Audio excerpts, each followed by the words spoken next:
Et maintenant, nous invitons Clément Bénard de l'Université du Québec à Rimouski afin qu'il vienne nous expliquer quelle est cette image qui s'intitule « Cartographier les inondations ».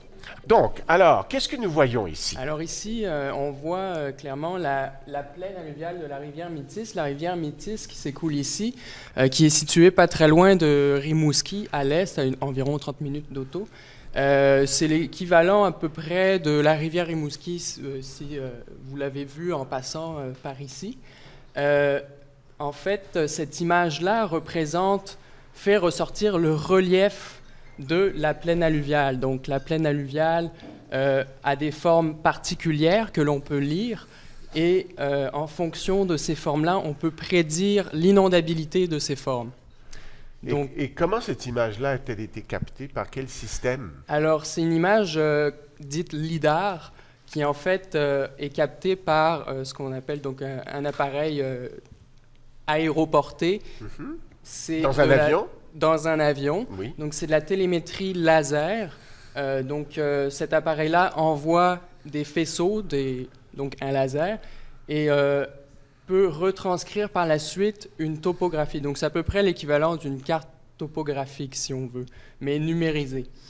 Cette image-là, donc, elle a été traitée de façon à faire ressortir, à exacerber ces reliefs-là, de manière à pouvoir lire davantage toutes les formes de la plaine.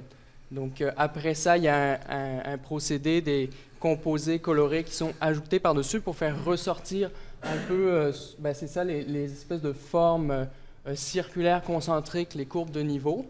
Et ensuite de ça, on ajoute un espèce de petit transparent coloré juste pour l'aspect esthétique, pour que ce soit agréable à regarder. Puis d'ailleurs, on ne voit pas d'habitation ou de culture. Alors voilà, ce qui est super avec les images LIDAR, c'est qu'on est capable de justement avoir uniquement le sol. Donc tous les bâtiments, les infrastructures sont retirés, et y compris la végétation. Donc ça nous permet à nous, chercheurs, de pouvoir lire vraiment clairement tous les reliefs de la plaine alluviale.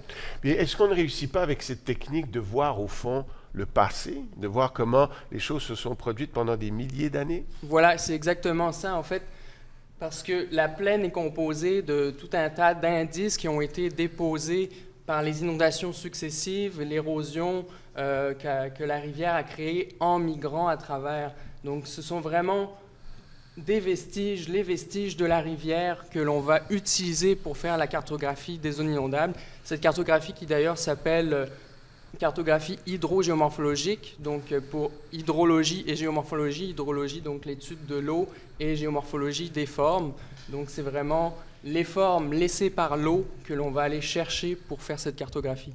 Et cette technique complète très bien les techniques classiques déjà existantes, n'est-ce pas? Voilà, exactement. Donc l'approche conventionnelle, qui est l'approche hydraulique, utilisée au Québec essentiellement, qui est utilisée à travers le monde, mais au Québec, cette technique-là, en fait, on utilise toutes les données des débits des rivières pour simuler des niveaux d'eau, mais par exemple, ces approches-là ne prennent pas en compte l'aspect dynamique de la rivière. Elle va prendre l'image telle qu'elle est, mais alors que pourtant, cette image-là peut évoluer au fil du temps.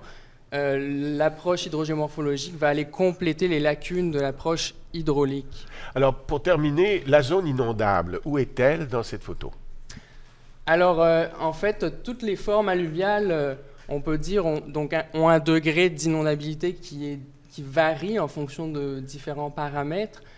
Ici, on voit que la ligne la plus externe correspond donc à cette limite potentielle d'inondabilité. Celle-là et celle-ci. Voilà, exactement. Toutes les formes qui sont encerclées de blanc ne sont pas forcément toutes inondables. Mais là, je ne les ai pas représentées parce que déjà, c'est quand même confidentiel et il reste une validation à faire derrière ça. Par exemple, avec tout ce qui est repères historiques, des photographies que les riverains auront pu prendre sur le terrain par le passé. Donc, une technique qui est vraiment très, très utile pour planifier, au fond, la suite des choses dans les municipalités, pour les constructions d'édifices et pour, évidemment, tous les plans d'urgence qui peuvent être élaborés en fonction des risques d'inondation dans des municipalités. Tout à fait. Bien, merci beaucoup. Très belle image. Merci. Bravo. Merci Clément.